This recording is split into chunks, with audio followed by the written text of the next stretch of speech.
Welcome to this explainer. Today, we are unpacking a really massive historical puzzle, the paradox of power behind the Mamluk Dynasty of Delhi. We're going to transform Dr. Rahul S. Karat's absolutely fascinating historical research into a clear, fast-paced journey through an 84-year reign. This is the era that took a unique system of military kingship and transplanted it right onto the soil of northern India. Let's just dive right into the central paradox here. How did men who were literally purchased as chattel in the slave markets of Transoxiana and Khorasan, how did they rise to build a vast empire in northern India starting in 1206 CE? I mean, it sounds like a Hollywood script, right? But as we'll see, it was actually the incredibly logical outcome of a highly structured Islamic institution of military state formation. To figure this out, we've got a clear roadmap. We'll look at the journey, from slaves to sovereigns, the architects of the Sultanate, the reign of Raziya, the rise of the 40, Balban's absolute kingship, and finally, the dynasty's final days. Let's get into it. Section 1. From slaves to sovereigns. To really grasp this, we have to completely redefine everything you might assume about the concept of slavery in the medieval Islamicate world. You see, military slavery, or the Gilman system, was fundamentally different from chattel slavery. A Mamluk was typically a prized Central Asian Turkic youth. Because they were uprooted from their families so young, they lacked any independent tribal ties. And think about why that matters for a second. In a medieval world totally defined by clan loyalties, lacking a family was actually their biggest political asset. It meant they could be given rigorous equestrian and martial training and transformed into fiercely loyal instruments of the state. They were loyal only to the master who bought them. So their servile origin wasn't a permanent disability, not at all. It was literally the first rung on a highly mobile career ladder. Think of it like a highly structured, incredibly lethal corporate ladder. A capable Mamluk didn't just stay enslaved forever. They were captured or purchased in their youth, converted, trained, and then they could be manumitted. They were granted massive land assignments and trusted with commanding entire armies. The ultimate example? Qutb-ud-din Aybak. He walked these exact steps, earning the absolute trust of the Ghordid ruler Muhammad of Ghor. Eventually, after his master's assassination in 1206 CE, Aybak assumed independent sovereign authority right in Delhi. Incredibly, after just 4 years of independent rule, Aybak died in a freak polo accident, which, really shows you just how suddenly pre-modern successions could turn on a dime. But man, those brief 4 years changed history. He didn't just consolidate Hurriyat conquests, he built an ideological foundation.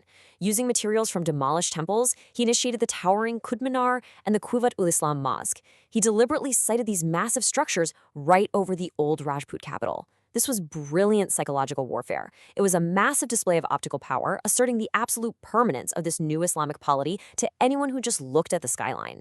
Section 2. Architects of the Sultanate. Let's move to Aybak's son-in-law, Iltutmish, and see how this fragile military occupation actually turns into a highly structured institutional state. If Aybak was the founder, Iltutmish was the true architect. He delivered an absolute masterclass in statecraft. Economically, he stabilized things by standardizing the silver tanka and copper jitol currency for trade. Administratively, he expanded the ikta system. In layman's terms, this meant paying his Turkish nobles via land revenue instead of cash. Moving physical gold across a wild new empire was a logistical nightmare, so this solved a huge problem. Diplomatically, he pulled off a miracle in 1221. He masterfully dodged Genghis Khan's advancing Mongols through sheer geopolitical tact, simply refusing to shelter a fugitive prince they were hunting. And finally, for legitimacy, he secured a formal investiture from the Abbasid Caliph in 1229 that officially severed ties with the old Ghurrid metropole in Ghazni forever.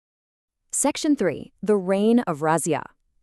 Iltutmish's most historiographically significant act was bypassing his notoriously unfit sons to nominate his daughter as successor. Honestly, you have to hand it to a medieval military commander for recognizing when his own sons just weren't up to the task. Contemporary chronicler Huzyani openly acknowledged her superior competence, noting that Raziya possessed all the qualities of kingship, notwithstanding her sex. But, as you might expect in a deeply patriarchal military society, the hostile nobles completely ignored Iltutmish's dying wish. They installed her dissolute brother instead in 1236. But what happens next is just astonishing. Raziya brilliantly bypassed the plotting elite. She appealed directly to the masses, the everyday citizens of Delhi, and seized the throne with incredible popular support. We are talking about a massive, almost modern populist political move right in the 13th century. Her 4-year reign was incredibly vigorous. She dispensed with feminine court dress, boldly adopted masculine royal attire, and personally rode out to lead military expeditions. But she knew the Turkish nobles had too much power. Her attempt to check that entrenched elite by elevating a non-Turkish Abyssinian noble named Jamaluddin Yakut, well, it sparked absolute outrage. The elite rebelled, led by Batinda's governor Altunia, which ultimately culminated in her tragic death in battle near Kaithal in 1240 CE. Her fall perfectly illustrates the deep structural irony of this system.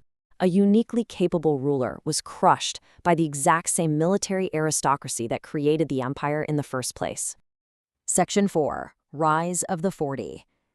Razia's fall exposes the glaring, fatal flaw in the entire Mamluk structure, the overbearing power of the military oligarchy. Let's look at who was really pulling the strings.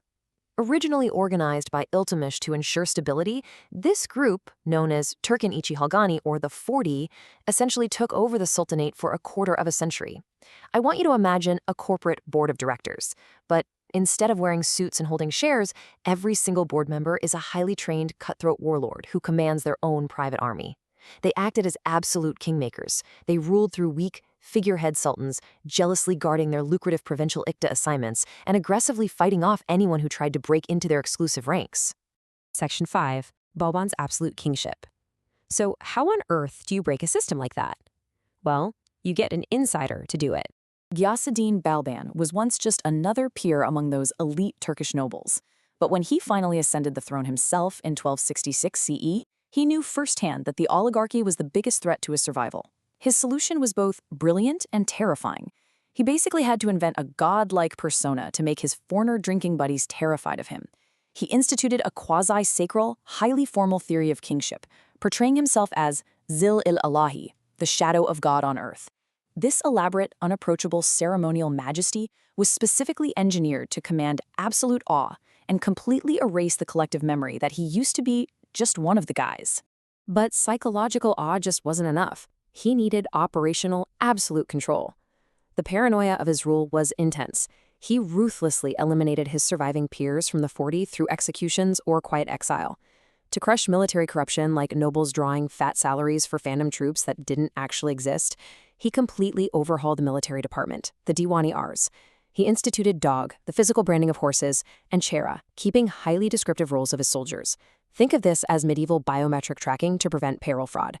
And to make sure everyone fell in line, he deployed a vast shadow network of spies, the Barid, to monitor every official in his empire. Balban operated on the dark philosophy that any leniency at all was absolutely fatal to sovereign authority. The ultimate deterrent came when the governor of Bengal, Tughril-Beg, dared to declare independence. Balban didn't just defeat him in battle, he executed Tughril alongside his entire family and circle of supporters. This brutal public spectacle was coldly calibrated for maximum deterrent effect. It sent a massive chill across the entire empire, making it crystal clear that absolute loyalty was the only way to stay alive. Section 6. The dynasty's final days. But despite his iron-fisted centralization, Balban failed to secure an orderly transition of power before his death, triggering the rapid collapse of the Mamluk system. Balban's death in 1287 CE set off a rapid downward spiral. His incredibly capable eldest son had died tragically fighting the Mongols, leaving the throne to a 17-year-old youth, Kaikubad, who quickly fell to a paralyzing illness by early 1290. Now you have a massive power vacuum. Amidst this factional drift, a powerful minister with heavy military backing, Jalal-ud-din Khalji, simply swept in by June 1290 CE.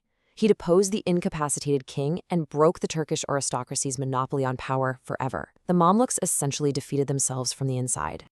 The Khalji takeover wasn't just some random, unexplainable coup. It was the exact same meritocratic logic that had elevated Iltutmish and Balban in the first place. And this brings us to the core thesis of our explainer. The fatal flaw of the Mamluk system is that it never developed a broadly legitimated succession principle. It completely relied on whoever could command the shifting loyalties of a self-interested military elite. Because when you have extreme meritocracy without a structured institutional succession, you inevitably get chaos. The state was inherently, tragically fragile. As we wrap up this explainer on the remarkable 84-year run of the Mamluk Dynasty, I want you to sit with this enduring question of pre-modern statecraft. Can a state truly survive when an extreme militarized meritocracy inevitably clashes with a very human thirst for absolute unshared power? The Mamluks proved that enslaved men could indeed build incredible empires. But without a clear, accepted way to pass the torch, those empires are basically built on sand. It's a question that defined the Delhi Sultanate, and one that echoes loudly through history. Thanks for joining me on this deep dive into the paradox of power.